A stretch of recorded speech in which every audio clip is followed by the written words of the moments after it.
എല്ലാവർക്കും നല്ല നമസ്കാരം.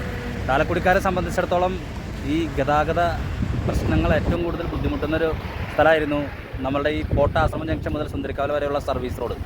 ഈ സർവീസ് റോഡിൻ്റെ വികസനവുമായി ബന്ധപ്പെട്ട് നിരവധി പ്രക്ഷോഭങ്ങൾ ഉണ്ടായിട്ടുണ്ട്.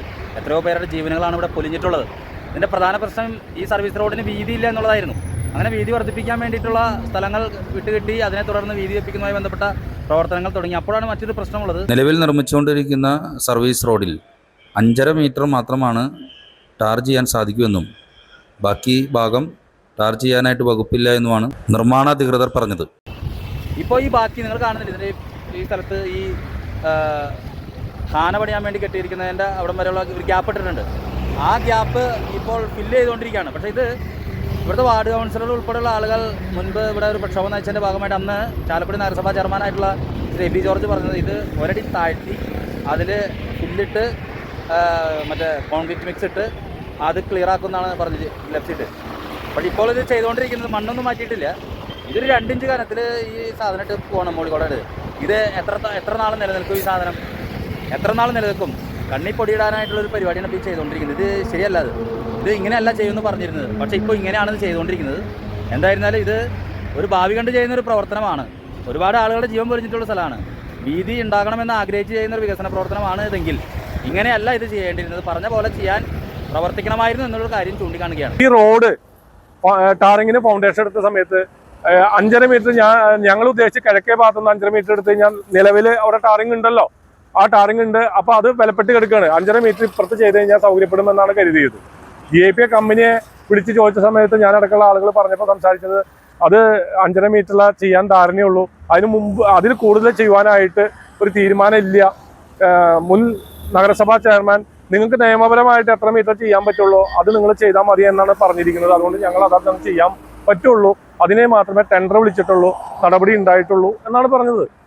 ശരി എങ്കിൽ അതിനൊരു തീരുമാനം ഉണ്ടാവണമെന്ന് എബിച്ചോനോട് പറയുകയും അതിൻ്റെ അടിസ്ഥാനത്തിൽ കോട്ടയിലെ വ്യാപാരികൾ ഉൾപ്പെടെയുള്ള ഇവിടുത്തെ സ്ഥാപനങ്ങൾ മേധാവിമാരും റെസിഡൻസ് അസോസിയേഷൻ്റെ ആളുകളും ചെയർമാൻ്റെ ചേംബറും മീറ്റിംഗ് കൂടി. അന്ന് GIPLന്റെ മാനേജർ ശങ്കർ പങ്കെടുത്തിരുന്നു, മറ്റുദ്യോഗസ്ഥന്മാർ പങ്കെടുത്തിരുന്നു. അങ്ങനെ അവിടെ വെച്ചിട്ട് ഉണ്ടായ ഒരു ധാരണ എന്ന് പറയുന്നത് മുൻ ചെയർമാൻ ശ്രീ എബി ജോർജ് അന്ന് പറഞ്ഞെന്താണെന്ന് വെച്ച് കഴിഞ്ഞാൽ അന്ന് ഞങ്ങൾ ആവശ്യപ്പെട്ടു അത് ബാക്കിയുള്ള ഭാഗം ബലപ്പെടുത്തണം എന്ന് പറഞ്ഞപ്പോൾ ആ മുൻ ചെയർമാൻ എബി ജോർജിന്റെ ഒരു ഉറപ്പ് എന്ന് പറയുന്നത് ഈ 5.5 മീറ്റർ കഴിഞ്ഞ് വരുന്ന ഭാഗം ഒരു ഫീറ്റ് മണ്ണെടുത്ത് മാറ്റിയിട്ട് അതിൽ ഈ മില്ലിംഗ് വേസ്റ്റ് ആ വേല് ടാറിങ് പൊളിക്കുന്നതിന്റെ വേസ്റ്റ് ഇട്ട് റോൾ ചെയ്ത് ഉറപ്പിച്ച് തരാമെന്നായിരുന്നു ധാരണ. പക്ഷേ കഴിഞ്ഞ 2 ദിവസം മുമ്പ് ഇത് കാണാണ്ടായപ്പോൾ ഇവിടുത്തെ ആളുകൾ പോയി ചെയർമാനെ കാണുകയും മുൻ ചെയർമാനെ കാണുകയും അദ്ദേഹത്തോട് ചോദിച്ചപ്പോൾ അത് ചെയ്യാമെന്ന് പറയുകയും ഞാൻ ശങ്കറിനെ വിളിക്കും, മാനേജറിനെ GIPLന്റെ മാനേജറെ വിളിച്ചപ്പോൾ അദ്ദേഹം പറഞ്ഞു അടുത്ത ദിവസം പണി തുടങ്ങും എന്ന് പറയുകയും പണി തുടങ്ങുന്ന സമയത്ത് ഇവിടെ നോക്കിയപ്പോഴാണ് കാണുന്നത് മണ്ണൊന്നും എടുത്തില്ല. അവിടെ മണ്ണ് തട്ടി നിരത്തിയിട്ട് അതിൻ്റെ മുകളിൽ വെറുതെ വളം ചിഹ്നമായിട്ട് ഈ മില്ലിംഗ് വേസ്റ്റ് ഇട്ടിട്ട് അത് റോൾ ചെയ്യുക. 2 ഇഞ്ച് പോലും ഇല്ല, 2 ഇഞ്ച് പോലും ഇടുന്നില്ല, ബലപ്പെടുത്തുന്നില്ല. ഒരു മഴ പെയ്ത് കഴിഞ്ഞാൽ ഒലിച്ചു പോവില്ലേ. അപ്പോൾ നമുക്ക് മുൻ ചെയർമാൻ നൽകിയ ഉറപ്പ് അല്ലെങ്കിൽ GIPLന്റെ മാനേജർ നൽകിയ ഉറപ്പ് എവിടെ പോയി? ഇങ്ങനെ ജനങ്ങളെ പറ്റിക്കരുത്. ആരായാലും ഏത് ജനപ്രതിനിധി ആയാലും ഏത് ഉദ്യോഗസ്ഥനായാലും ജനങ്ങളെ പറ്റിക്കുന്ന നിലപാട് ശരിയല്ല. ഇവിടെ രാഷ്ട്രീയമൊന്നുമില്ല, തുറന്നു പറഞ്ഞാൽ മതിയാവും. ജനങ്ങളെ പറ്റിക്കുന്ന നിലപാട് ആരായാലും തുടരുന്നത് ശരിയല്ല. അതുകൊണ്ടാണ് ഞാൻ സത്യസന്ധമായിട്ട് ഈ കാര്യങ്ങൾ വിളിച്ചു പറയാൻ ഉദ്ദേശിക്കുന്നത്. ഇവരെ ആരെ സംരക്ഷിക്കുക? ജനങ്ങളെ സംരക്ഷിക്കലോ GIPL കമ്പനി സംരക്ഷിക്കലാണോ ഇവിടുത്തെ ഉദ്ദേശം എന്ന് പറയുന്നത്? അതുകൊണ്ട് ഇത് ഒരു കാരണവശാലും അംഗീകരിക്കാൻ പറ്റില്ല. ഞാനിപ്പോ തടസ്സപ്പെടുത്താനൊന്നുമില്ല. ഈ 5.5 മീറ്റർ കഴിഞ്ഞ എത്രത്തോളം സ്ഥലം ബാക്കിയുണ്ട്? ചില സ്ഥലത്ത് 1/2 മീറ്റർ ഉള്ളൂ, ചില സ്ഥലത്ത് 1 മീറ്റർ 1.5 മീറ്റർ ഉണ്ട്, 1.5 മീറ്റർ വരെ ഉണ്ട്, 1/2 മീറ്റർ തൊട്ട് 1.5 മീറ്റർ വരെ ഉണ്ട്. ഈ സ്ഥലത്ത് ഒരടി മണ്ണെടുത്ത് ചെയ്യാമെന്ന് പറഞ്ഞാൽ ആ ഉറപ്പ് ജനങ്ങൾക്ക് കൊടുത്ത ഉറപ്പ് പാലിക്കാൻ എന്തുകൊണ്ട് സാധിക്കുന്നില്ല? അപ്പൊ എന്താണ് ഇതിന്റെ ഗൂഢാലോചന എന്ന് നമ്മൾ മനസ്സിലാക്കണ്ടേ? അപ്പൊ അത് ശരിയല്ല. അത് മാത്രമല്ല 5.5 മീറ്റർ ഈ ഡ്രെയിനേജ് വാർത്തിരിക്കുന്ന സൈഡ് പൂർണ്ണമായിട്ടും ടാറിങ് ചെയ്യണം. 5.5 മീറ്ററെങ്കിലും ചെയ്യണ്ടേ? അവർ ഉറപ്പ് തന്നല്ലേ. അതിന് പകരം ഇപ്പോൾ ആ പറക്കോട്ടി അമ്പലത്തിലേക്ക് അവിടെ ഇറങ്ങുന്ന റോഡിന്റെ തൊട്ടിപ്പുറത്ത് വരെ ടാറിങ് ചെയ്ത് നിർത്തിക്കുക. ഒരു 30-40 മീറ്റർ നീളത്തിലുള്ള 5.5 മീറ്റർ വൈഡനിങ് നടത്തിയിട്ടില്ല, ടാറിങ് നടത്തിയിട്ടില്ല. അവിടെയും ഈ മില്ലിംഗ് വേസ്റ്റ് ഇട്ടിട്ട് ഇവിടെ ഉറപ്പിച്ചുകൊണ്ടിരിക്കുക.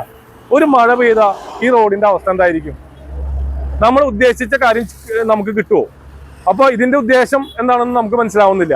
ഇനിയിപ്പോൾ വീണ്ടും ഈ റോഡ് താറുമാറായി അപ്പുറത്തോടെ ഗതാഗതം കൊണ്ടുപോകാനാണോ ഇങ്ങനെ ചെയ്ത് എന്ന് ഞാൻ ആശങ്കപ്പെടുകയാണ്.